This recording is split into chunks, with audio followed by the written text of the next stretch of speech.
A sailor on an Arctic convoy didn't really fall asleep.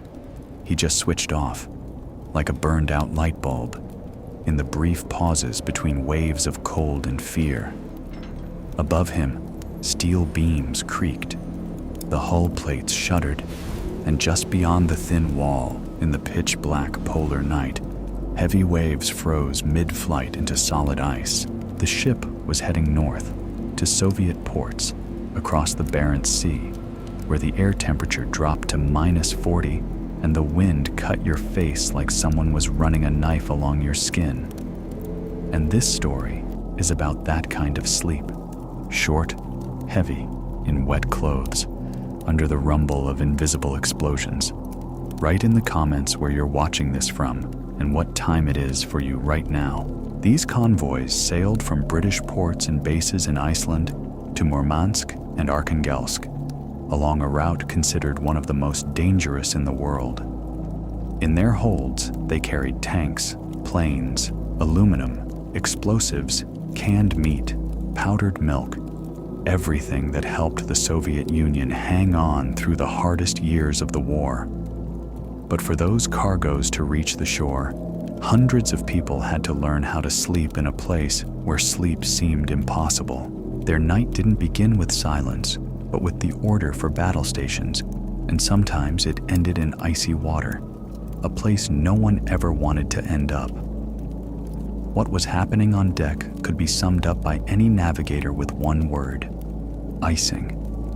The wind hurled water at the ship, and it froze instantly, as if an invisible hand was coating the steel in a glassy shell. Spray flying over the rail hardened into heavy crusts of ice on railings, superstructures, and gun barrels. In half an hour, the whole ship could turn into one giant block of ice, as if it wasn't a vessel at all, but an iceberg with a smokestack.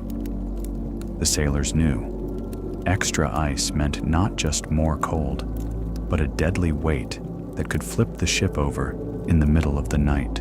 While part of the crew was up on deck with crowbars and sledgehammers smashing the ice, the others tried to steal at least a few hours of rest from the sea. Down below, the sleeping space was almost never called a cabin, too fancy a word for a low, stuffy hold.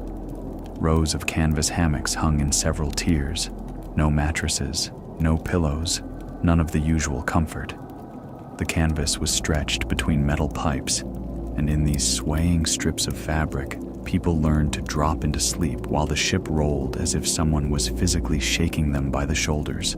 Each hammock hung almost flush with the next one, shoulder to shoulder, back to back, the smell of wet wool, machine oil, and cheap tobacco. There was so little space between the levels that the man below could feel the breath of the one sleeping above him. In such cramped quarters, sleep became something shared. If one person jerked at a heavy wave, everyone's muscles tensed. But there was also a strange kind of protection in that. In the darkness of the hold, a person didn't fall asleep alone with the night sea, but inside a living, dense human hive. The watch system left no room for personal preferences. Most often, it was a strict cycle: 4 hours on watch, 4 hours off, and the sea didn't care whether you were tired, hungry, or desperate for sleep. 4 hours on deck, in squalls of wind, in freezing spray, constantly ready for an attack by a submarine or a plane. Then, 4 hours below, which you had to split between food, quick chores, and this weird, fragmented sleep. In reality, that meant maybe 2, at best 3 hours of actual sleep in a row, and that only if you weren't dragged back up by the alarm. Going down into the hold didn't mean you could undress and relax. Sailors almost always slept in their clothes and life jackets, often even in their boots, knowing that every second could cost them their lives. No one wanted to be caught by a torpedo strike barefoot with loose laces, somewhere far from an exit. Their clothes crackled with salt and ice. Frozen sleeves wouldn't bend, the life jacket pressed on their chest. But that was still better than trying to find it by touch later, among the wreckage, in black water. The damp holds had their own rules. It was always wet down there. From the breath of dozens of people, from the temperature difference, from the constant condensation that ran down the metal walls and dripped from the ceiling. Clothes soaked through on deck almost never had time to dry. People lay down to sleep in the same things they had just worn while manning the guns or hauling shells, feeling the cold fabric stick to their skin. Sometimes what woke them wasn't the boatswain's shout, but their own shivering. The body trembled so hard that even in sleep it seemed to be trying to warm itself up. And still, before that brief sleep, there was a small ritual that many later remembered as the warmest thing in their northern life. In the galley, they handed out a hot drink, tea with rum, the classic Navy grog. The metal mug burned their fingers, the steam tickled their face, and with each sip, the warmth seemed to slowly spread from their chest to the tips of their fingers and toes. Officially, grog wasn't meant as a cure for fear, but the sailors knew. Without it, trying to fall asleep to the howling wind and pounding waves was a lot harder. The night in the hold was never quiet. Even if there was no attack, the ship groaned and thundered like a living, exhausted animal. The wind battered the superstructure, waves slapped heavily against the steel hull, ice cracked and fell off in massive sheets. Sometimes, somewhere up above, metal screeched against metal, crowbars and sledgehammers again, chipping ice off a gun or a cable. Every movement like that shook the hull, constantly reminding everyone that between them and death, there were only a few centimeters of steel and a bit of luck. Psychologically, it wasn't really sleep, more like a short time out from reality. Many sailors admitted, truly falling into deep sleep was almost impossible when you knew that an invisible enemy lurked beneath you. German submarines and aircraft could appear at any moment, and even when everything seemed calm, the brain kept listening for any unfamiliar sound, a crack that sounded a bit like an echo of an explosion, a change in the hum of the engines, a muffled shout from above. Any of that could instantly yank a person out of that blurry half-dream. There was another sound that added to the tension, the dull thumps of ice hitting the hull. Around the convoy, floes and small ridges of ice often drifted, and in heavy seas, they slammed hard into the steel plating. In the darkness of the hold, every hit could be mistaken for a torpedo explosion. The heart leapt into the throat, hands grabbed for the life jacket automatically, and only a few seconds later, the mind caught up. Ice again. But after the 10th such blow, even the most exhausted sailor couldn't sleep with the same fragile calm, if you could call it calm at all. Their fear wasn't abstract, it was very concrete. The sailors knew how brutally fast a human body loses heat in northern waters. In icy water, barely above freezing, a person would black out in 2 or 3 minutes, sometimes even faster if he was already exhausted. The chances of surviving long enough for a lifeboat or a rescue launch to find you were slim, especially at night in a storm. So the thought of the ship being sunk didn't come to them as a heroic picture, but as a simple, cold image. Water, darkness, numb fingers, every breath getting harder. Sometimes there wasn't much they could do to protect themselves anyway. Icing threatened not only the ship's stability, but also its weapons. Guns covered in a thick layer of ice sometimes simply couldn't turn or elevate their barrels to the right angle. Ice-jammed mechanisms froze to sights, got in the way of the gun crews. If an attack came at exactly that moment, the ship turned almost defenseless, like a man who wakes up at night and suddenly realizes he can't move. At times, the ice that built up on the upper decks became so heavy that the ship started to lose stability. The center of gravity shifted, and the vessel began to list dangerously to one side. The crew had to hack off the ice in an emergency, risking being thrown overboard by a gust of wind or a sudden lurch. And down below, in their hanging hammocks, those who had managed to drift off for at least a few minutes woke up to the violent roll of the hull, heard the pounding of feet overhead, and understood. The quiet night was over again. And yet, people did learn to fall asleep even in those conditions. Some counted the crash of the waves the way others count sheep. Some focused on the rhythm of the engines, steady, monotonous, like the breathing of a giant animal. Some mentally went back home, to a room with a warm blanket and a normal bed, imagining that comfort so vividly that even the icy canvas under their back felt just a little softer. That was the paradox. The fewer real conditions they had for rest, the more powerful their imagination became. Nights like these repeated day after day, voyage after voyage.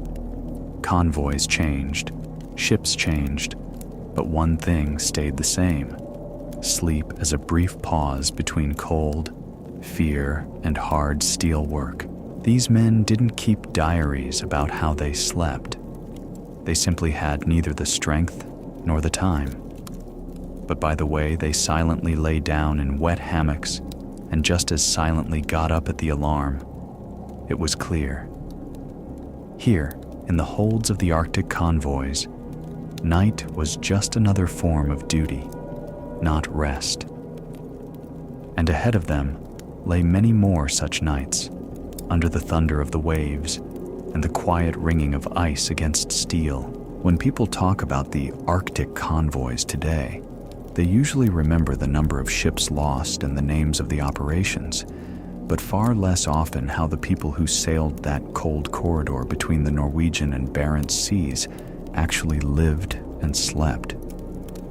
They moved in convoy from British bases to Murmansk and Arkhangelsk, sometimes under names that later became symbolic, like the first Allied convoy, Dervish, which arrived in Arkhangelsk at the end of the summer of 1941. But behind every loud name there was a simple reality: people trying to fall asleep between two alarms, knowing that any morning could be their last in that freezing sea.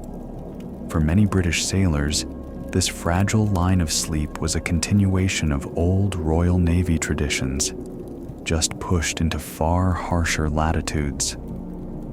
They grew up with the idea that a sailor always sleeps dressed, always ready for the order to get on deck.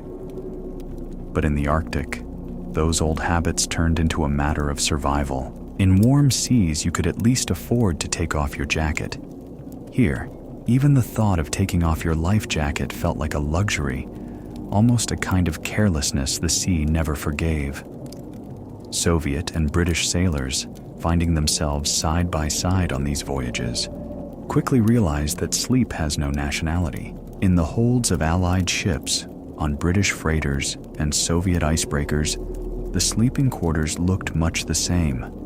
Bunks slung in multiple tiers, canvas stretched between pipes, a cramped space where each body became part of a single tight formation. There was no room for individual, peaceful habits. Everyone fell asleep the same way, nose buried in a coat sleeve, listening to the same creak of metal and the same blows of ice against the hull. The polar night and the polar day each broke a person's sense of time and sleep in their own way. In winter, when the sun didn't rise over the convoy for weeks, it felt like living inside one endless strip of darkness, where only signal lights and the flash of searchlights marked day and night. In summer, under the never-ending northern sun, the brain refused to accept that it was time to sleep while it was still bright outside the porthole, and you had to trust only the ship's clocks and the watch whistles, not the light in the sky. The classic 4 hours on, 4 hours off system slowly turned, in the north, into a steady buildup of fatigue that no short nap could clear. The body never had time to drop into deep sleep, and sailors lived on a mix of dozing and reflexes when their hands remembered their work even while they slept. At some point, they stopped feeling where one night ended and the next began, and only the sharp whistle of the boatswain sliced their life into chunks of a few hours at a time. Doctors and rescuers would later write that in ice-cold water, a person can last from a few minutes to a few tens of minutes, depending on the temperature and clothing. But for those sleeping in convoy holds, those numbers turned into a simple, frightening truth. In water as cold as metal, cold shock can knock you out in minutes, and lethal hypothermia comes very fast. They didn't deal in exact formulas, but their bodies understood perfectly. If you go overboard at night, the chances of ever coming back to your hammock are almost zero. That fear explains why they lay down to sleep without taking off their life jackets and barely unbuttoning their clothes. Soaked fabric, oddly enough, became a kind of insulation. Later experts would say you must not strip off wet clothes in cold water because they keep some heat in. The sailors might not have known that in medical terms, but they felt it. Any extra layer between their body and the cold meant a few more breaths, one more chance to stay alive long enough for rescue or to keep a grip on some floating piece of wreckage. The grog they drank before sleep wasn't a romantic legend, but part of a centuries-old Royal Navy practice that survived into the Second World War. Rum diluted with water, sometimes with hot tea, was issued in a strictly fixed ration meant to support strength and warm the body without turning the deck into a dangerous place full of drunk men. In the Arctic convoys, that mug of hot drink became almost a psychological bridge to sleep. As long as their hands were wrapped around the warm metal, the brain could start to believe that the night might offer some relief. Sometimes memoirs preserve small details that show this path to sleep better than any diagram. One sailor writes how, before his watch, he helped chip ice off a gun, and then, once below, still heard the ring of steel on ice and the thud of the sledgehammer echoing in his ears as he lay in his hammock. Another recalled waking up when the ship suddenly listed hard over and thinking it was a torpedo hit, when in reality, the ice on the upper deck had simply shifted the center of gravity and made the hull roll violently to one side. Icing, which after the war would be described in reports as one of the main hazards of Arctic sailing, directly invaded their sleep. While men up above in the dark were hacking ice off the deck and superstructure with crowbars and axes, every blow echoed through the hull like a muffled drum, never letting anyone forget that the ship was literally fighting for its stability at that very moment. The weight of ice could reach such levels that the risk of capsizing stopped being theoretical and became very real. And then a short rest in the hold turned into anxious waiting. Would the men on deck lighten the ship in time before it rolled over for good? For the gun crews, sleep also depended on the condition of their weapons. If the barrels and mechanisms were buried under thick ice, they had to be warmed, cleared, freed from heavy buildup, and even after coming off watch, a man kept defrosting his gun in his head the moment he closed his eyes. They knew there would come a time when everything depended on how fast they woke up and how ready their gun was, whether they could meet an aircraft or a submarine in time, and, ultimately, whether they would ever make it back to a normal bed on land. The Arctic convoys became one of the brightest symbols of Allied cooperation. But for those who slept on the lower decks, that partnership was measured not only in tons delivered, but in a shared experience of nighttime fear and exhaustion. British, American, and Soviet sailors shared not only the danger of attack, but the same stale air in the holds, the same rhythm of watches, the same mugs of hot drink before sleep. And when people later talked about international cooperation on shore, the sailors didn't remember diplomatic phrases. They remembered the moment when, in the dark, someone passed you a blanket or gave you a hand to pull you up into the upper hammock. In Arkhangelsk and Murmansk, where these convoys arrived, people on shore quickly noticed. Even in relative warmth, sailors at first slept as if they were still aboard ship.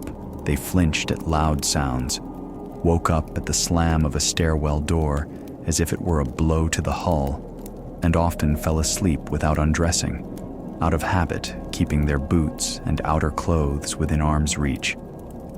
Their bodies stayed on ship's time for a long while, and only after weeks did normal human sleep slowly push out that frontline version, chopped into short fragments. And still, despite the cold, the noise, and the constant threat of death, they kept finding the strength to fall asleep, again and again, voyage after voyage. Maybe that was their quietest kind of courage, not just going out on deck under screaming wind and wailing sirens, but also lying back down in a wet hammock, allowing themselves a few hours of helplessness in a world where death could come at any moment. Their sleep was neither peaceful nor deep, but without it, there would have been no miles covered, no cargo delivered, and no one left to tell what it was like to fall asleep under the crash of ice and wake up to yet another northern day. Reading the accounts of one of the most tragic voyages, the convoy known as PQ-17, makes it especially clear how the sea invaded a person's sleep. In a violent Arctic storm, the ships, as veterans wrote, would shoot up the steep faces of the waves and then almost hang on the crest, their propellers spinning in the air before plunging down into deep troughs where there was nothing but foam and gray walls of water. For those who came off such a watch and went below, even closed eyes couldn't save them from the feeling that the ship was still flying off into emptiness, and sleep turned into a continuation of the storm. Only now, with no way to do anything about it. In those conditions, people learned to fall asleep not after the storm, but right inside it. One eyewitness recalled that an hour after the gale began, it felt as if the very road ahead had curled up and come crashing down on them from above, and the convoy had been scattered across the sea without any order at all. And when he finally managed to lie down in his hammock, his closed eyes immediately drew the same giant walls of water. Only now they seemed to be bearing down not on the ship, but directly on the hold itself, where tired sailors were hiding between the tiers of canvas. An Arctic storm added another obsessive note to the usual noise of the ship, the howl of the wind that forced its way even through steel bulkheads. On deck, men sometimes could not hear each other at all. Officers literally had to shout into sailors' ears or switch to hand signals. Below, that howl turned into a dull, unbroken hum, as if some enormous creature were breathing right next to them.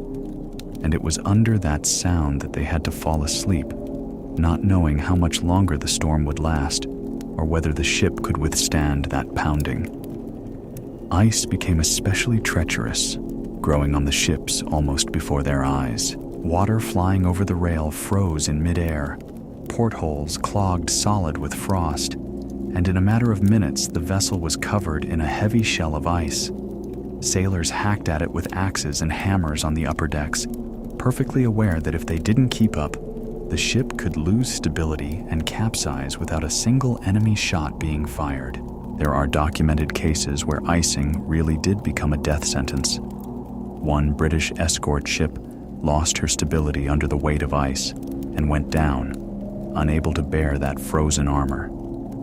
The whole crew was lost, and for those who continued on in the other ships of the convoy, that story became a silent reminder that death came not only in the form of torpedoes and bombs, but also as mute, heavy ice growing on steel hulls while someone below was trying to fall asleep. On top of everything else came the strange optical phenomena sailors saw in the Arctic sky and on the horizon. Under certain atmospheric conditions, complex mirages formed. Objects looked impossibly large, stretched out, shimmered, or even seemed to hang upside down. Some later admitted that after such watches, even lying in their hammocks, they still saw those weird, unreal outlines of ships and floes in front of them, and sleep felt like a continuation of their watch at the rail, only now without the right to look away. In summer, mirages were joined by icy fog, thick and clammy, which veterans wrote about with a mix of irritation and respect. This fog appeared when warmer air met cold water, and in the Arctic Ocean, it turned the space around the ship into a gray, sticky mass where visibility dropped to 100 meters or less. To avoid collisions, ships towed fog buoys that kicked up spray, giving at least some chance of spotting a neighbor. But even that did not always save them from dangerously close encounters between hulls. After a watch in that kind of fog, sleep felt like slowly sinking into the same gray shroud. The body lay in the hammock, but in the mind, there were still those blurry silhouettes of nearby ships, appearing and disappearing on the very edge of sight, and a person seemed to go on staring into the milky haze, even when he could no longer keep his eyes open. The paradox was that the fog seemed to hide them from the enemy, yet robbed them of any sense of space. And below, in the hold, that feeling didn't vanish, it just became part of their restless sleep. While the convoys were fighting through storms, ice, and fog, people on shore in Murmansk and Arkhangelsk were also living in a regime where normal sleep became a luxury. Murmansk spent the war under constant bombardment, and by the end, according to estimates, roughly 3/4 of the city had been destroyed, with wooden buildings suffering the most. The city had to be kept functioning almost by force, maintaining round-the-clock reception and unloading of ships, and dock workers, many of whom had lost their homes and families, kept working in shifts that were not much less exhausting than those at sea. Many port workers had no roof of their own, lived in hostels or temporary barracks, shared clothes and beds, yet even in those conditions they provided 24-hour handling of the ships. Memoirs emphasize that the workforce lived almost like a single family, helping each other both materially and morally, which meant sharing not only bread, but also those rare hours of rest. Sleep in a frontline port was as broken and tense as on a ship. Any air raid or alarm could rip people out of their already short doze at any moment. When another convoy steamed into port, it was as if the sea's exhaustion and the shore's exhaustion met halfway. Sailors who had just slept in wet hammocks to the pounding of ice against the hull suddenly found themselves in barracks or temporary dormitories where it was warmer, but the noise of war hadn't gone anywhere. Dockers working the unload often fell asleep right in their short breaks, sitting on crates or leaning against a wall, because home was too far and every hour a ship sat idle was felt almost as a personal failure. Against this backdrop, the words of polar explorers quoted in wartime memoirs sound especially sharp. The worst thing in the Arctic is not just blizzards and ice, but the loss of a ship, because with it, a person loses home, fortress, and the last shield against the entire northern world. As long as the ship is afloat, there is at least some chance to get warm, to rest, to set up a meager but functioning routine. Once the ship vanishes beneath the water, the Arctic hits a person with everything at once: cold, hunger, isolation, and those few minutes in the icy sea become the final, hopeless stretch of their journey. Sleep in the holds of the northern convoys was therefore not just a physiological need, but a kind of protection, psychological and even organizational. People knew how well they could recover in those 2 or 3 hours would affect their ability to spot a periscope or the silhouette of an aircraft against the sky in time.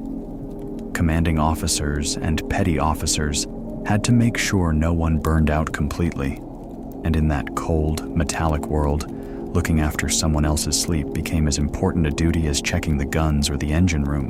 Sometimes convoys managed to pass the most dangerous stretch without losses, and then the brief rest after leaving the high-risk zone felt like an almost invisible holiday. There were no celebrations, no bands, no speeches, but the silence in the holds was slightly different. People fell asleep thinking that maybe the worst really was behind them, that calmer waters and a long-awaited port lay ahead. On such nights, many for the first time in a long while allowed themselves to sleep more deeply than usual, and even the crash of waves and the knock of ice seemed a little further away. But each new operation dragged them back into the same cycle. Watch, grog, wet hammock, anxious sleep, harsh wake-up call. Statistics would later record the number of ships and sailors lost, but behind every figure stood hundreds of those short, unfinished nights that a man had to live through before fate made its final choice. And perhaps that is why, when veterans recall the Arctic convoys, they so often talk not only about battles and passages, but also about how they slept out there. Because in those latitudes, sleep was as much a part of their feat as any fight. People often talk about those who sailed the Arctic convoys as heroes, but in their own memories, there are far fewer big words and far more short lines about how hard it was just to fall asleep. 2 week passages across the northern seas tested not only the ship's hull, but the human mind. The tension never really eased, day or night. They described it as a constant expectation of a blow that could come at any second, even when you were lying in your hammock, supposedly entitled to at least a few hours of oblivion. Psychologists who studied the behavior of naval crews on long deployments after the war noted that powerful stressors, acting continuously and without a break, lead to a specific kind of reactive state. Exhaustion, noise, tight spaces, constant danger. All of that creates a background of anxiety that doesn't switch off even in sleep, so sleep stays shallow and easily broken. In the north, harsh natural conditions piled on top of that, as if the environment itself kept reminding a person that he was only a guest here, and any mistake would quickly turn into a catastrophe. Sailors looking back on those voyages said that what wore them down most was not even the number of battle alarms, but the impossibility of fully relaxing between them. Even when the convoy hadn't been attacked for a while, they still went to bed thinking that in a minute, the signal would howl again, and they'd have to jump up before they'd really fallen asleep. It was a special rhythm of life, where the body learned to exist on short stretches of half-faint dozing, and real deep sleep felt almost like a luxury from peacetime. And yet, inside that constant rush and fatigue, there was still room for human support that kept people from going mad from fear and cold. Researchers of crew psychology emphasize that strong bonds within a team, a sense of having someone's shoulder next to yours, and mutual trust greatly reduce mental strain. On the ships of the northern convoys, this showed in the simplest gestures. Someone would trade you a slightly drier spot in a hammock, share an extra sweater, or just talk for a bit before lights out, easing the oppressive mood of the dark hold. For many sailors, the voice of the person in the neighboring hammock became as important as the sound of the engines or the duty officer's orders, because it helped keep them from sliding into panic. Modern studies of seafarers say that isolation and loneliness ramp up anxiety and depression even on well-equipped ships. In wartime, that sense of loneliness was softened by the fact that crews literally lived side by side, and even in sleep, you felt others around you, heard their breathing and movements. A strange but very necessary feeling of belonging. Those late-night conversations before the lights went out or before they closed their eyes became a kind of invisible therapy, even though nobody used such words back then. They talked about home, about family, about distant towns they still hoped to see, recalled funny moments from previous voyages or drills, trying to push out of their heads the image of torpedo plumes and falling bombs. Those talks were not always cheerful, but they shifted the weight of their thoughts away from the icy darkness outside and back into a world where there was a stove, a table, a normal bed, and the warm light of a lamp. Sometimes, in letters and interviews, veterans admitted that up north they often had the same dreams over and over. Some dreamed of their own street back home, with no snow, no sea, just a warm summer rain. And they would wake up feeling the hard canvas under them and realizing that rain was thousands of miles away. Others, on the contrary, dreamed of explosions and shipwrecks so vividly that they woke up with their heart pounding, not immediately understanding what was dream and what was real, until they heard the familiar hum of the engines and sensed other people nearby. From a medical point of view, it is clear now that many of them went through what would later be called post-traumatic stress reactions. But at the time, there were no special terms, no psychological support, and the sailors themselves usually saw their nightmares as a normal part of wartime life. Their treatment was work and discipline. You got up when the signal sounded, went on watch, did your job, and that rigid daily structure simply didn't allow you to dissolve in your fears for long, even if the night had been hellish.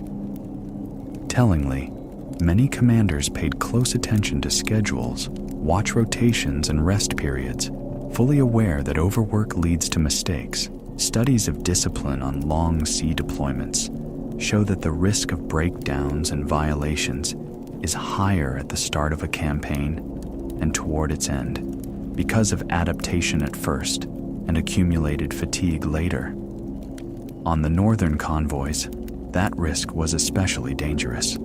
Any unclear order, wrong maneuver, or delay in opening fire could cost the ship and the lives of the men who had just been trying to fall asleep in the hold.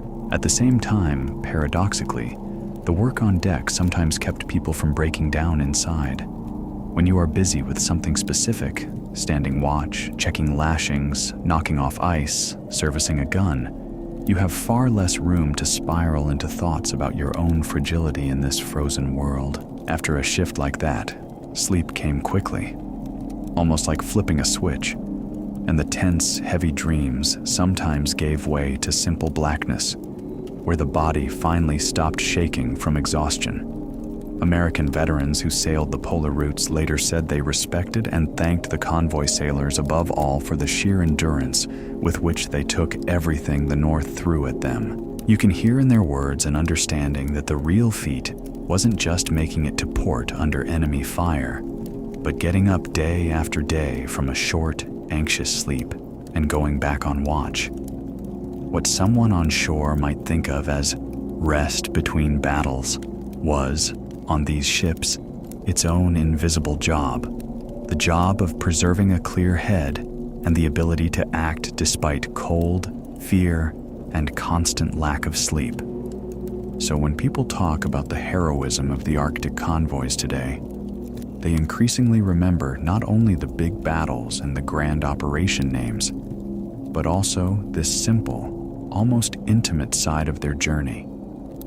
How these people slept, in canvas hammocks slung from pipes, in damp holds, in the roar and scrape of steel.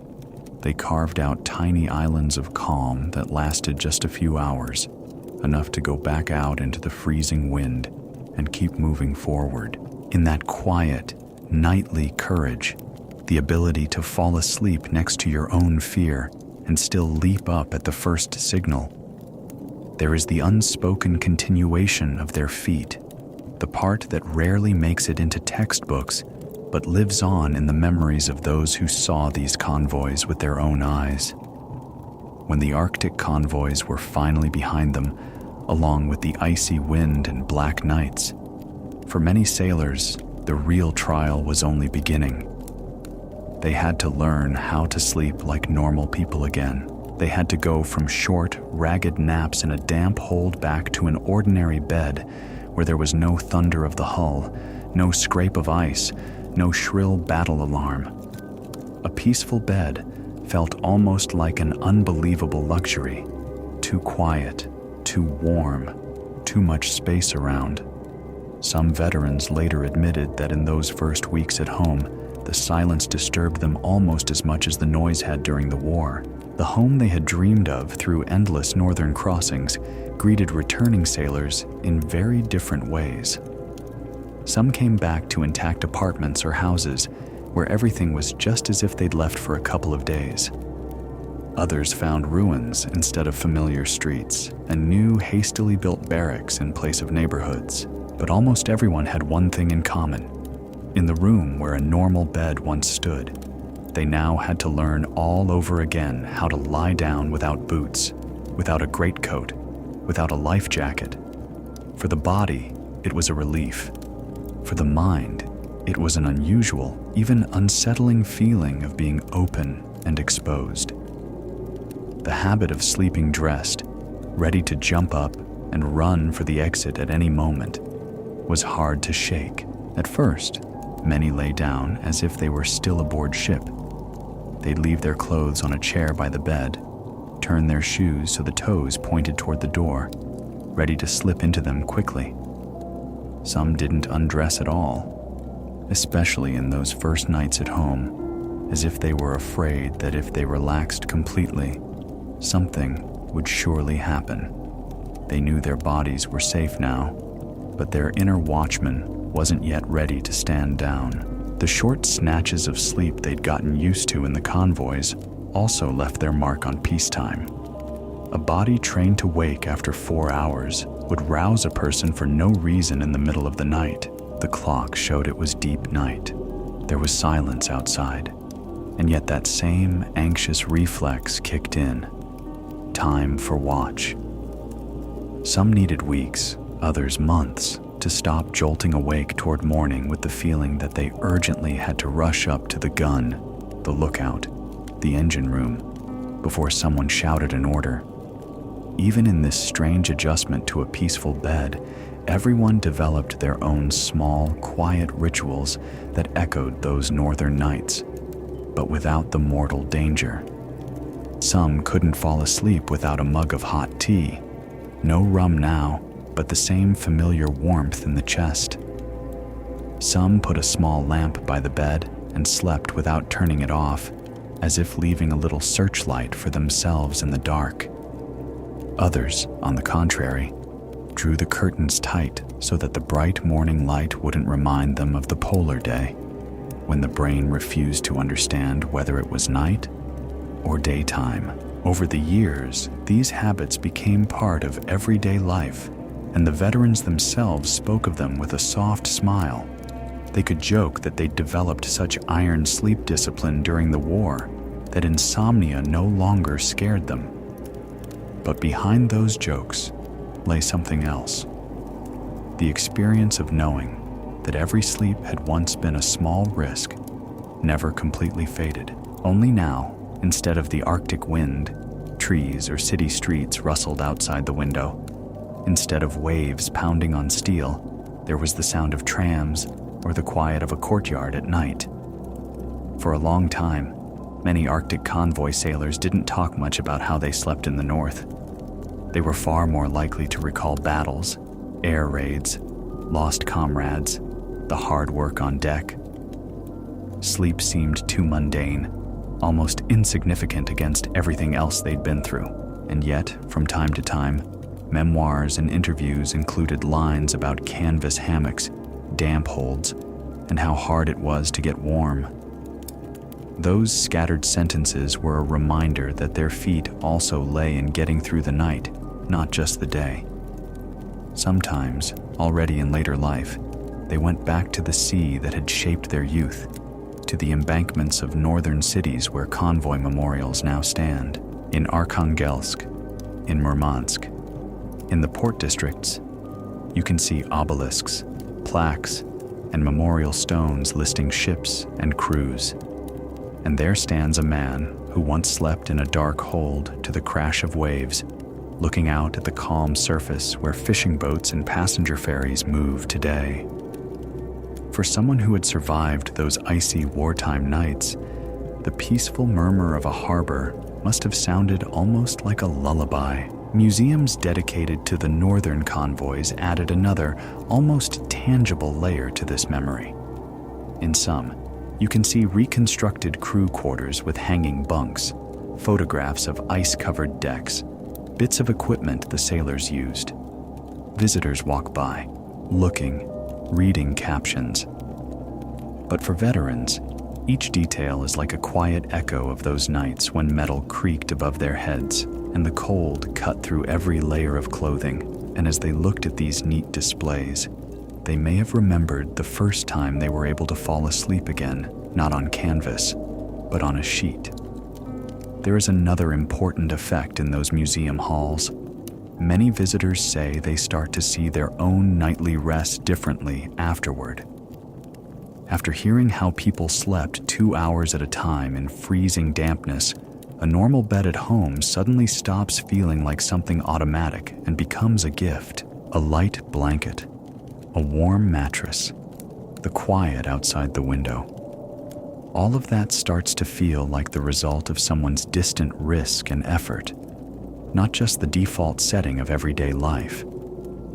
In that sense, the stories of the northern convoys keep working even decades later. The veterans themselves often said that the most valuable thing they wanted to pass on to future generations was not only the memory of battles, but an understanding of the price of an ordinary, peaceful night. They knew from experience what it costs to be able to lie down without listening for aircraft, without expecting a raid, without thinking about a periscope in the dark sea.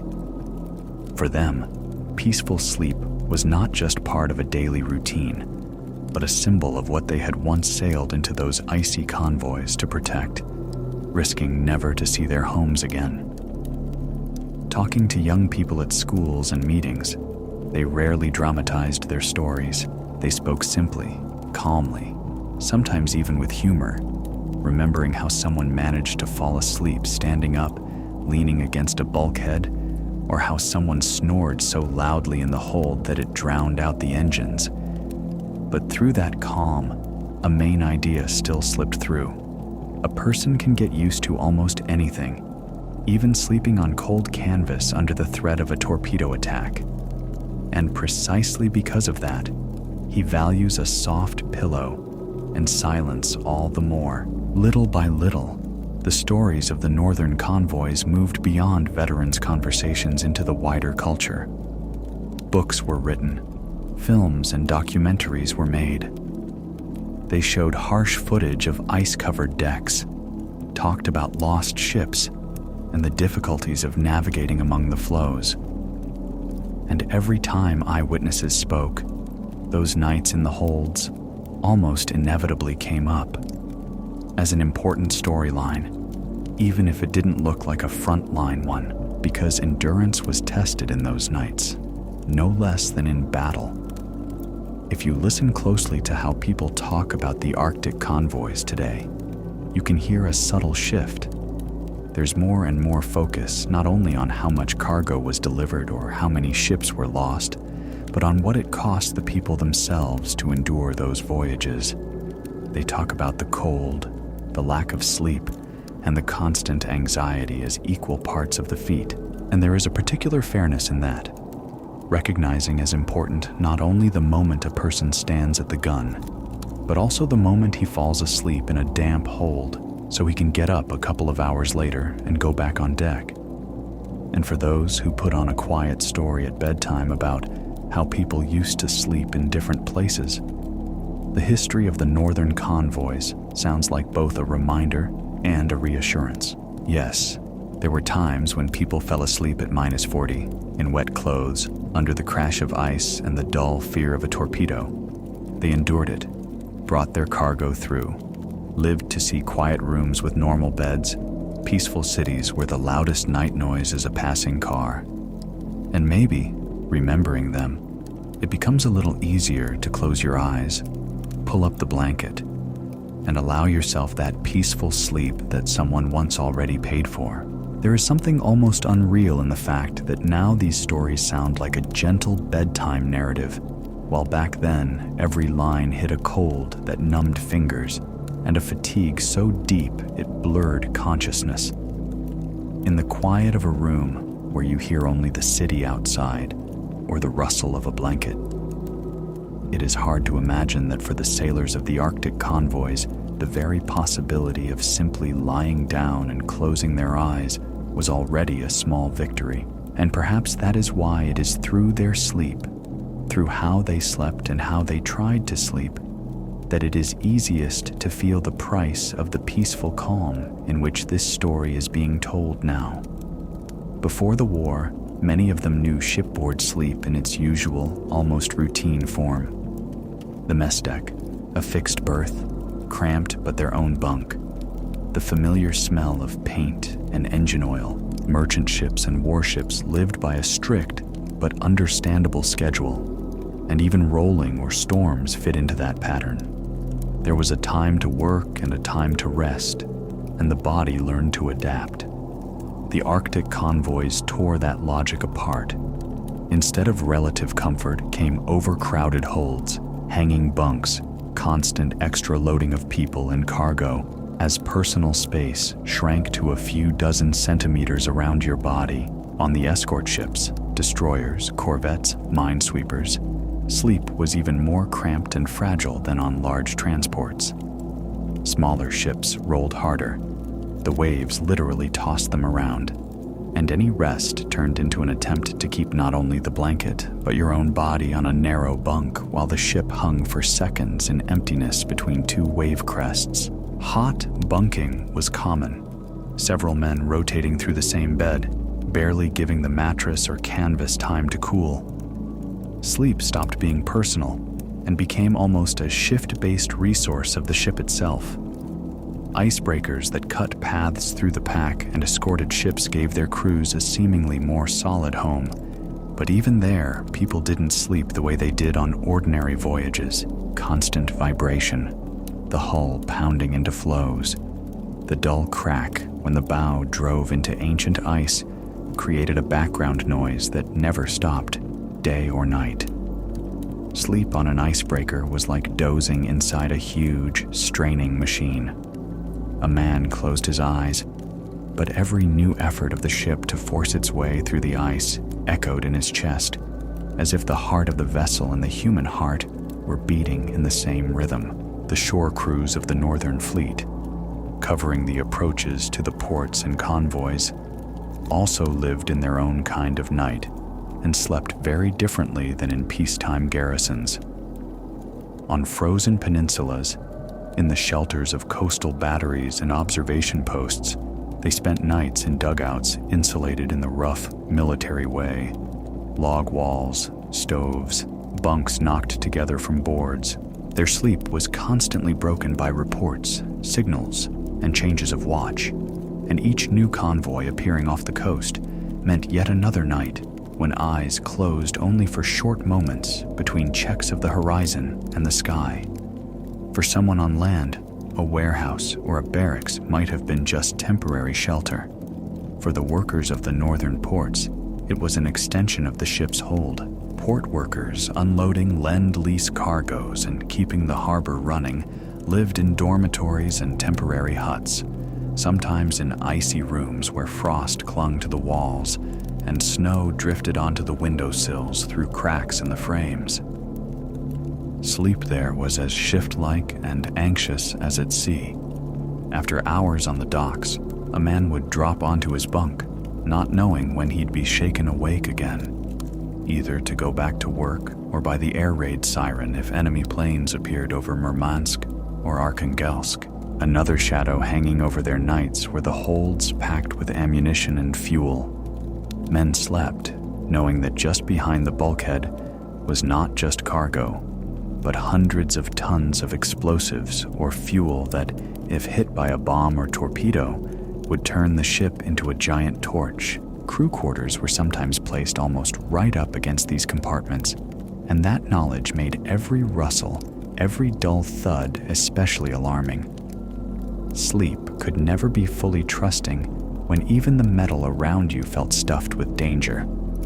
It was no easier for those who, after the crossing, stayed to live aboard in northern ports, without the option of simply going ashore to spend the night in calmer surroundings. Memoirs describe how crews were sometimes forbidden long leave ashore to keep them ready to sail or shift cargo, and men slept in the same mess decks and holds. Only now, instead of the crash of waves, they were jolted awake by bomb blasts somewhere out in the roadstead or inside the harbor. The only real difference was that instead of the ships rolling, they sometimes felt the jolts of explosions on land, and the nightlight in the portholes was not the aurora, but the reflection of fires. If you compare this northern sleep with how people slept on other fronts, the contrast becomes very clear. In the South, men suffered from heat, sand, dust, and lack of water.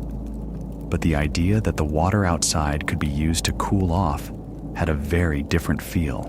On the northern routes, water itself was a threat. The ice-cold ocean forgave nothing, and everyone who lay down in a hammock did so with a clear sense that there were only a few centimeters of steel between him and that water, and that steel would decide whether he saw morning. Over time, the experience of those nights became not just part of personal memory, but a lesson for an entire profession. Studies of the moral and psychological state of crews in extreme conditions point out that working at the limit for long stretches without real rest leads to mistakes, breakdowns, and serious mental consequences. After the war, naval regulations and manuals paid more and more attention to work and rest schedules, watch rotation, and living conditions. And in that, you can hear the echo of those Arctic voyages, where each extra hour of watch could cost far too much. When new generations of sailors began to appear in the post-war decades, veteran stories became not just legends about bravery, but a kind of school in how to treat sleep at sea. Young sailors were told that discipline and rest was as important as discipline at a battle station, and that neglecting it hurt not just one person, but the safety of the entire vessel. And the veterans of the Arctic convoys, who had once slept 2 hours at a time in freezing holds, understood especially well how valuable it is to organize proper rest wherever it is at all possible. For those who survived those years, simple peacetime sleep in their own bed became, in essence, a symbol that the main thing in their life had worked out. They had lived to see the time when they no longer had to expect an explosion behind the wall, an ordinary pillow, a warm blanket, the familiar half-darkness of a room.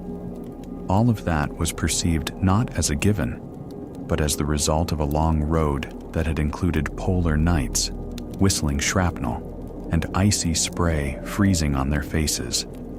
And maybe that is why many of them, even in old age, lay down to sleep without many words, as if performing a familiar, hard-earned ritual that had once helped them survive the northern storms. And now, their path quietly flows into this calm voice that sounds at bedtime for someone who just put on a story to help them drift off.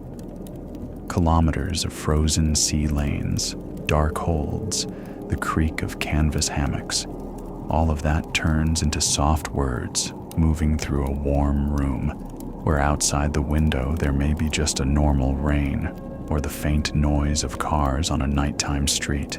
Knowing that once people slept at -40 in wet clothes under the crash of explosions and the roar of the polar wind is to feel a little more sharply the value of your own night.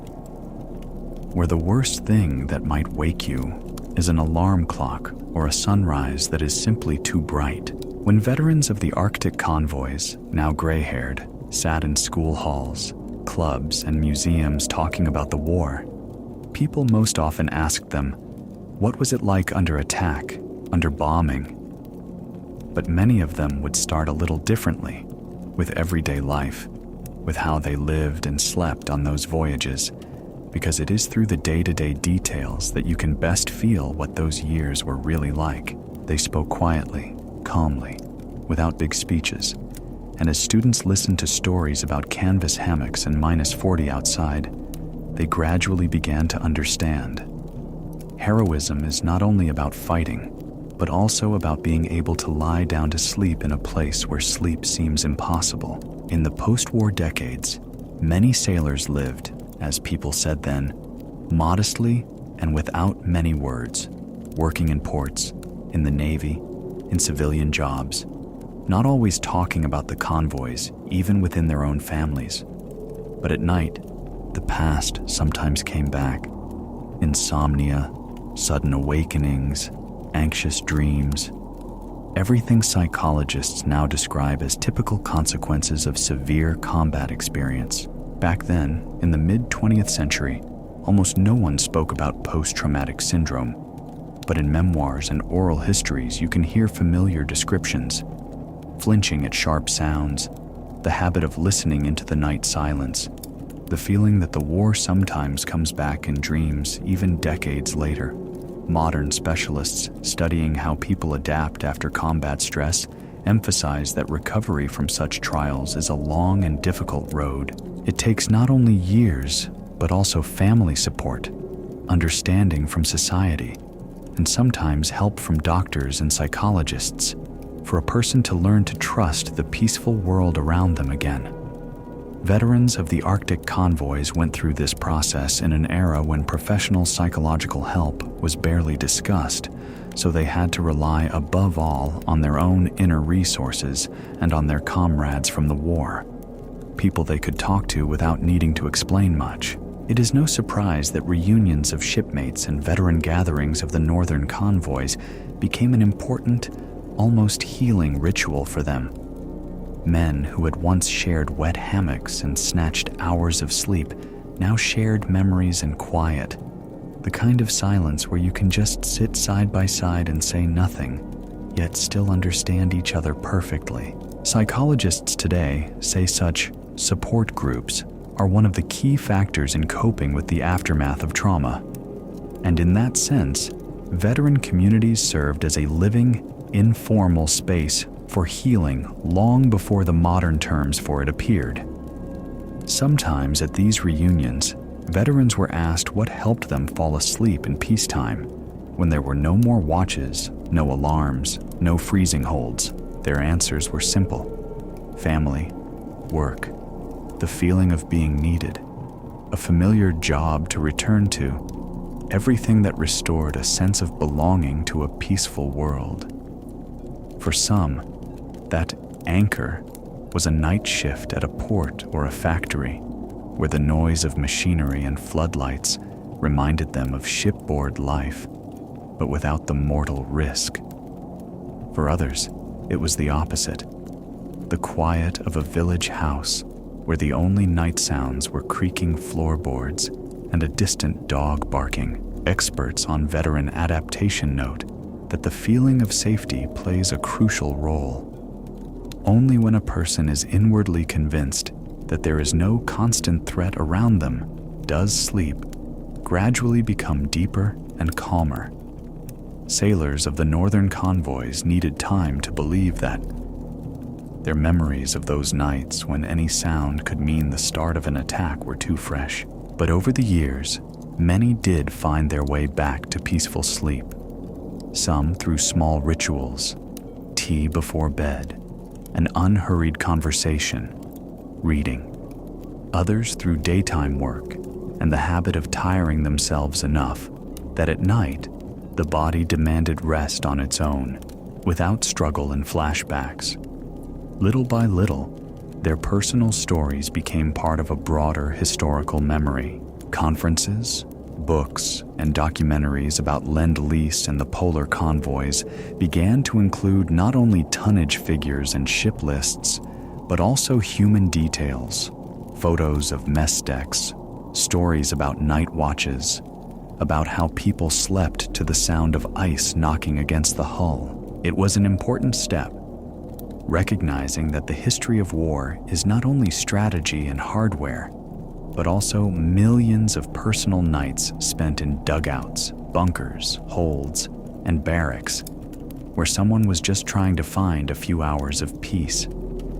In Russia and other convoy nations, commemorative medals and decorations were created and awarded to veterans of the polar runs, sometimes when they were already very old.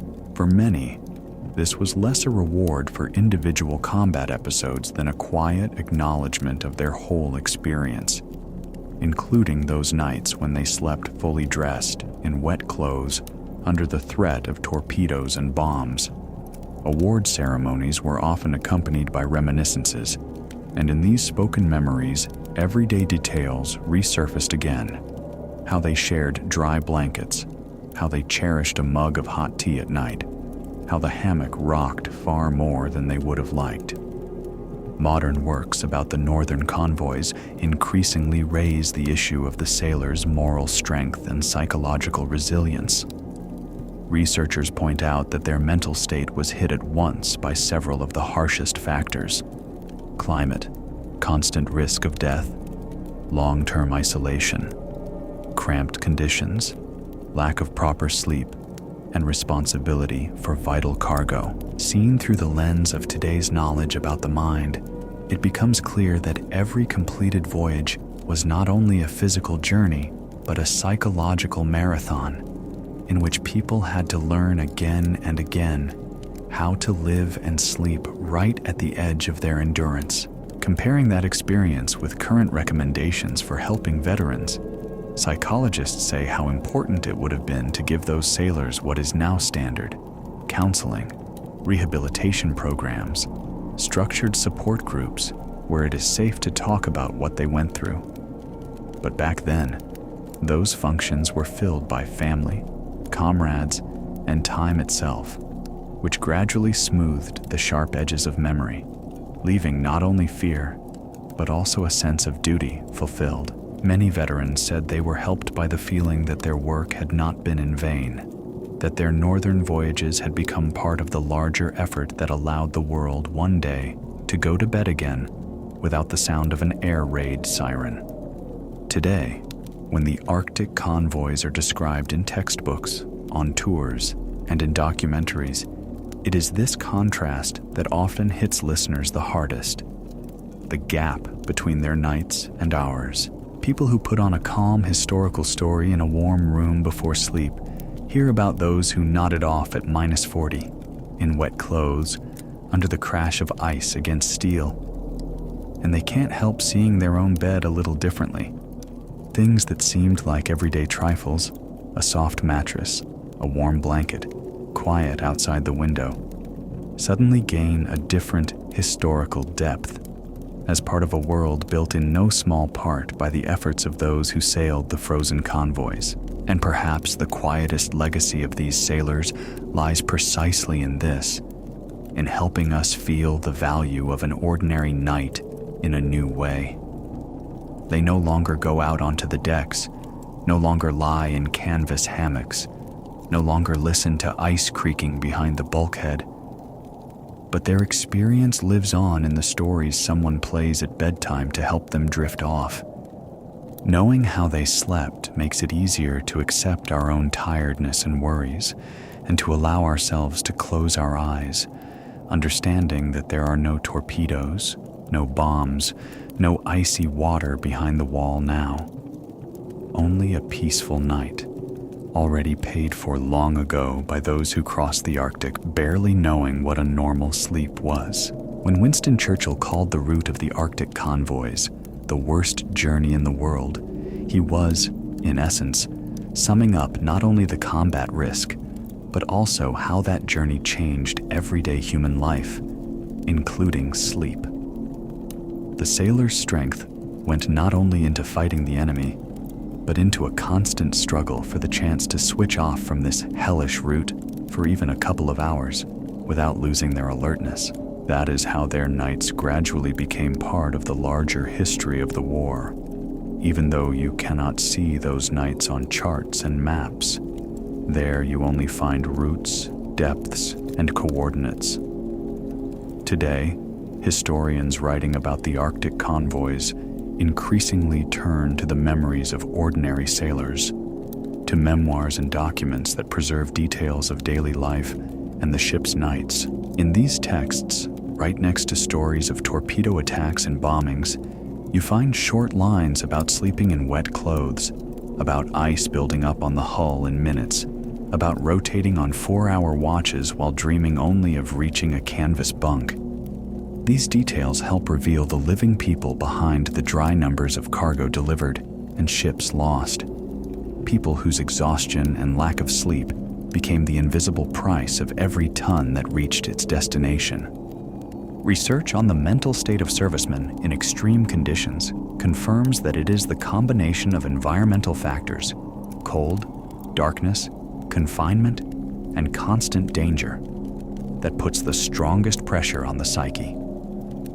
In the Arctic, all of these came together. Polar night, sub-zero temperatures, heavy rolling, icing, the permanent cramped space of holds and mess decks. Against that background, even a short sleep became not just rest, but a form of psychological defense without which a person risked breaking down before the ship ever reached port. Modern psychologists who study the effects of combat say that war literally weaves itself into a person's habits and biorhythms, creating persistent combat reflexes. The habit of waking at any sharp sound, instinctively looking for the nearest exit, keeping clothes and boots arranged so you can be ready in seconds. None of this is needed in civilian life, yet it keeps showing up for years. For veterans of the northern convoys, this internal combat mode was tied to those nights in the holds, where an alarm could sound at any moment and turn sleep into a sprint toward the nearest ladder. It is striking how often post-war accounts of the convoys blend the naval theme with a broader Arctic motif: polar melancholy, depression, the peculiar state of people living through long periods of darkness and cold. Scholars who study the history of the far north note that the polar night by itself can cause low mood, sleep disturbances, and a sense of being cut off from the rest of the world. If you add a war environment on top of that, it becomes clearer why a 2-week passage along Arctic routes felt to many participants like a test right at the edge of human endurance. And yet, by most expert estimates, the vast majority of those who went through the war and voyages like these remained mentally healthy, with readjustment difficulties, but without severe disorders. Researchers stress that the key factor here is not only personal resilience, but also a supportive environment after returning home. Family, friends, and society at large. For the sailors of the northern convoys, that environment often included veteran organizations, reunions, and especially the respectful attitude toward their experience that gradually formed in different countries. In recent decades, Russia, the United Kingdom, and other nations have increasingly emphasized that the polar convoys were a shared chapter of history, where sailors under different flags stood side by side. At memorial events and in joint projects, people say that they were united not only by the goal of delivering cargo, but also by a similar experience of nights spent in freezing seas, living in the same rhythm of watches and alarms. And when veterans recall how they slept on those voyages, it is no longer just one country's story, but the story of a whole circle of people for whom the Arctic became a common trial. Documentaries and exhibits about Lend-Lease and the polar convoys now often include reconstructed mess decks, mock-ups of hanging bunks, and sound installations with engine noise and storm sounds. A visitor steps into such a room, hears the dull rumble, sees the low ceiling and rows of hammocks, and suddenly gets at least a small sense of what it was like to fall asleep in that cramped, vibrating space. It is not a staged battle, not spectacular explosions, but an attempt to convey that simple yet difficult state when a person is trying to find peace in a place where even the air feels saturated with tension. For those who visit such museums or put on a documentary in the evening, the theme of sleep unexpectedly becomes one of the most memorable motifs. It is much easier to imagine salutes, medals, victory parades than those long, cold nights in the hold where no one sees your bravery except the man in the next hammock. And that is precisely why stories about how the sailors of the northern convoys slept turn out to be so important for understanding the human side of the war. Quiet, unassuming, but deeply truthful. If you try to look at all this from the perspective of someone getting ready for bed in a peaceful city today, a special, almost physical contrast appears. Here, a soft mattress, a warm blanket, the familiar sounds of the street or home quiet, and the nearest alarm is the clock in the morning. There, -40 outside the hull, an icy wind, damp holds, crashing waves, and the constant expectation of an explosion, with only a few minutes to survive in the water if it comes. That contrast is not meant to frighten, but to make it a bit clearer how precious ordinary human nighttime peace really is. The stories of the Arctic convoys, told decades later, let us see in a simple act, lying down to sleep, a part of a vast historical experience. The men who fell asleep back then in wet clothes, in canvas hammocks, under the hum of engines and the scrape of ice, thought first of all about making it to morning and doing their job, and today, their journey becomes a quiet backdrop for someone's peaceful slumber. And there is a special, calm justice in that. Their sleepless nights have become part of a world in which you can afford to simply close your eyes without waiting for a blow against the hull. Over time, the Arctic convoys left the front pages and moved into the realm of history. But their nights, their sleep and sleeplessness did not disappear. They simply shifted into stories, books, films, and museum halls. What was once a harsh, frozen, everyday reality has become part of the shared memory of the war, where alongside operation names and convoy numbers, you now increasingly hear about how people managed to rest at all in those conditions. And the further away those events recede, the clearer it becomes. You can understand the cost of that journey not only through casualty figures, but through the stories of people who learned to sleep on the edge of the world and of war.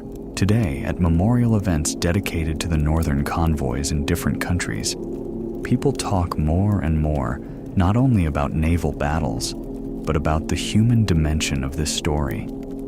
At conferences and roundtables, historians discuss not just tactics and weaponry, but also how polar night, cold, constant tension, and lack of sleep affected the people themselves. This brings the Arctic convoys closer to other episodes of the war and shows that behind every major event, there is always a simple human task: to live until morning, to get through one more night. Veterans invited to schools and public meetings often begin their stories with the simplest details: how the sleeping quarters were arranged, how they shared the dry blankets, how it felt like a luxury just to take off their boots. Teenagers listening to these stories can't help comparing them to their own rooms, beds, soft mattresses, and warm duvets. And suddenly, the historical distance shrinks to something very personal.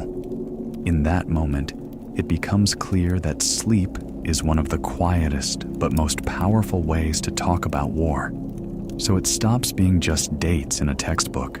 Psychologists who study the consequences of combat write that war literally weaves itself into a person's everyday habits, including how they sleep, how they wake up, how they react to night sounds. Heightened alertness, jerking awake at the slightest noise, the habit of keeping clothes and boots ready so you can jump up instantly. All of this helps you survive in combat, but is slow to let go in peacetime. For those who went through the Arctic convoys, these combat reflexes were bound up with the icy sea behind a thin steel wall, and with memories of short, anxious sleep in hanging hammocks. Academic work on the mental state of servicemen stresses that the heaviest pressure on the psyche comes not only from direct combat, but also from climate and geography. Low temperatures, long darkness, isolation, cramped quarters, and the inability to sleep properly create a background against which any combat event is felt even more sharply. The Arctic convoys became almost a textbook example of this layered stress, where a person had to withstand the cold, the sea, the enemy, and their own exhaustion, all compressed into a 2-week passage. Modern studies of combat veterans show that the great majority remain mentally healthy, though they do run into difficulties when readjusting to civilian life. Those difficulties often show up in the smallest, everyday things: in sleep, in reactions to noise, in feeling safe or unsafe, in the ability to trust the surrounding quiet. In this sense, the sailors of the northern convoys went through the same process as many other veterans. Their path was simply tied to polar nights, icy winds, and hanging bunks in the holds of freighters and escort ships. Historians note that society's attitude toward returning soldiers plays an enormous role in how a person copes with what they've been through. When a veteran's experience is acknowledged as important, when people listen and say thank you, it gives them a chance to fit their memories into a shared story instead of being left alone with nighttime images of the past. In the case of the Arctic convoys, that recognition didn't come immediately, but gradually, through awards, commemorative medals, joint international events, and through museums and films that finally made their nights visible. At exhibitions about Lend-Lease and the northern routes, visitors today can see reconstructed shipboard quarters, photographs of icebound decks, convoy diagrams, and fragments of personal diaries.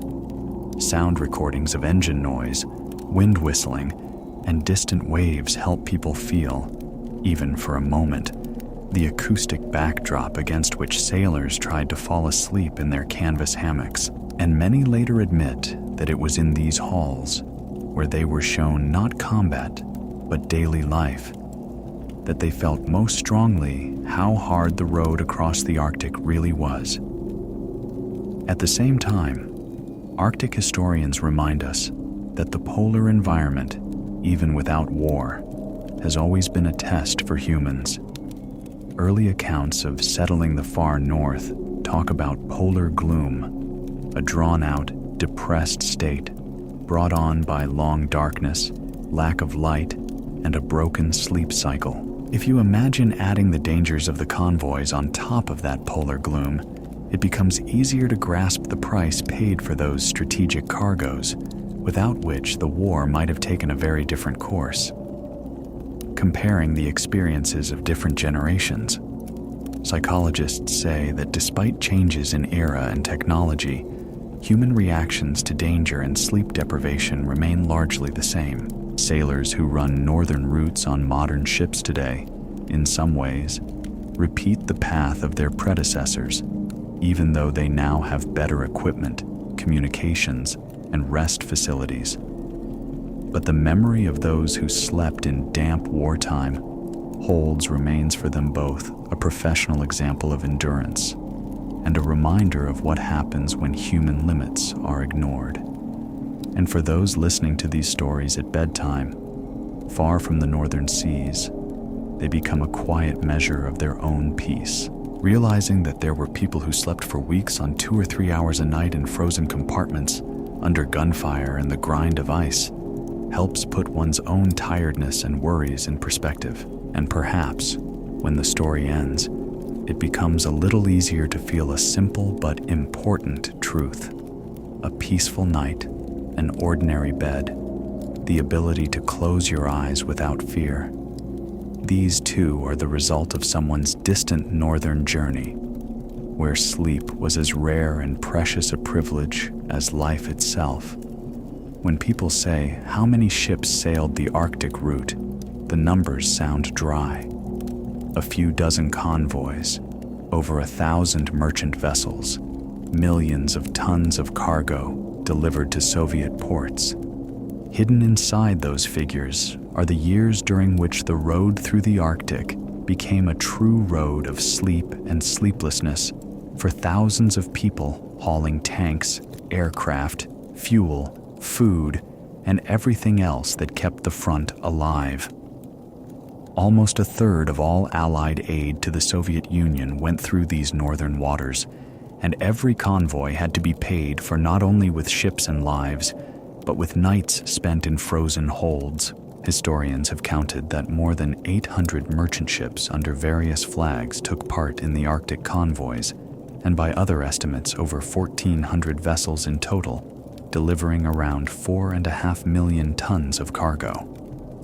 In the cold waters of the northern seas, dozens of transports and escort ships were lost, and with them thousands of sailors who never made it back to their homes and beds.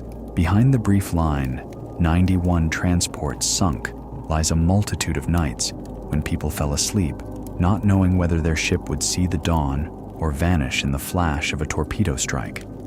Over time, these convoys gained their own geography of memory, places where the sea seems to have frozen together with history. In St. Petersburg, the legendary icebreaker Krasin, which escorted northern convoys and took part in rescue missions, lies forever moored. Today, guided tours walk its decks, and visitors peer into reconstructed interiors below. In central London, on the Thames, the cruiser Belfast, which also sailed those polar routes, rests at her berth. Her steel hull no longer cuts through waves, but preserves the memory of nights when the crew slept under the constant threat of raids and shelling. In the northern cities of Russia, the memory of the convoys is tied both to stone and to water. In Arkhangelsk, which received the first Allied convoy, Dervish, a monument stands to the participants of the northern convoys, a symbol that the city remembers the ships that once lay at anchor on the northern Dvina. In Arkhangelsk's Solombala district, there is a memorial stone with a simple but precise inscription: "To those whom the sea did not return." And behind those words, you can almost hear the rustle of waves and sense the nights when people slept on the very edge between life and death. Sculptors have tried to translate the language of the sea into stone and metal.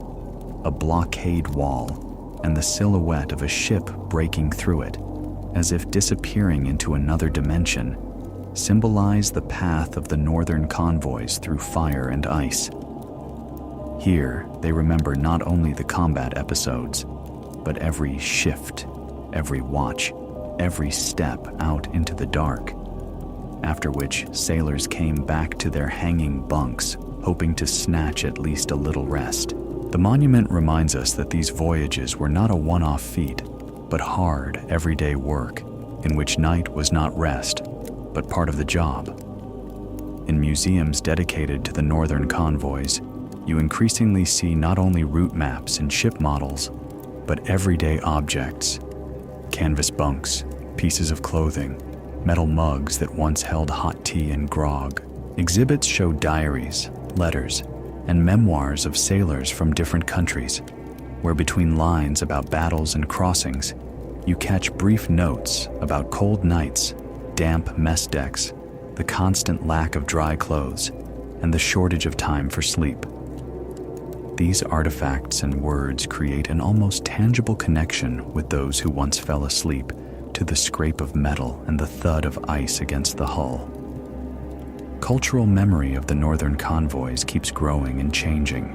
On anniversary dates, new memoirs are published, documentaries are filmed, forums and gatherings are held, like the Dervish 75 Forum in Arkhangelsk, where the voices of veterans and researchers could be heard.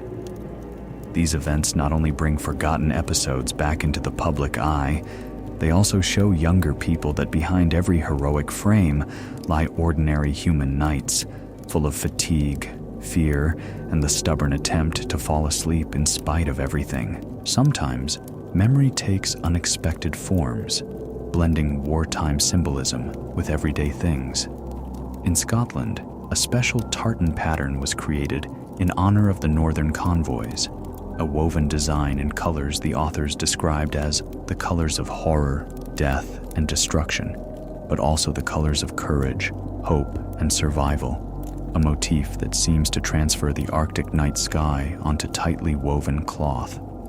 In the waters of the Kara Sea, expeditions search for sunken ships and rebury crew remains, so that even those who stayed forever in the icy water receive a quiet final harbor in the memory of the living. What was once a purely military operation has become an important part of the country's underwater and maritime cultural heritage. Researchers say that the wrecks of Arctic convoy ships are not just scrap metal on the seabed, but monuments telling the story of the technology, daily life, routes, and people of that era. And when divers and historians describe the hulls, cabins, and fragments of interiors they find, the image rises again of those cramped, cold spaces where hammocks once hung and men lay trying to fall asleep to the howl of the blizzard. In the modern world, with constant communications, advanced navigation, and satellite weather forecasts, Arctic routes are still difficult, but feel completely different from the days of the convoys. Yet even for today's sailors and polar researchers, the experience of the wartime convoys remains an important benchmark of endurance and mutual support, an example of how people survived long passages and lack of sleep without losing the ability to act and to help one another. And when Arctic conferences recall those years, discussions of technology and politics almost inevitably bring up words about human courage, tested by the polar night. And for those who listen to this story today in peacetime, far from the harsh northern seas, the history of the Arctic convoys gradually turns into a kind of evening lullaby about people who slept in places that seemed utterly unsuited to sleep. There is ice that turned ships into solid blocks. There is the freezing wind, the pounding waves, and the ominous squeal of metal. But there is also hot grog, and a bunkmate's warm words, and those brief hours of rest that helped them make it to dawn. And perhaps, remembering how they once fell asleep at -40 to the roar of the northern sea, it becomes a little easier to pull up the blanket, turn out the light, and allow yourself the peaceful sleep they had to win by crossing a long, frozen night of war.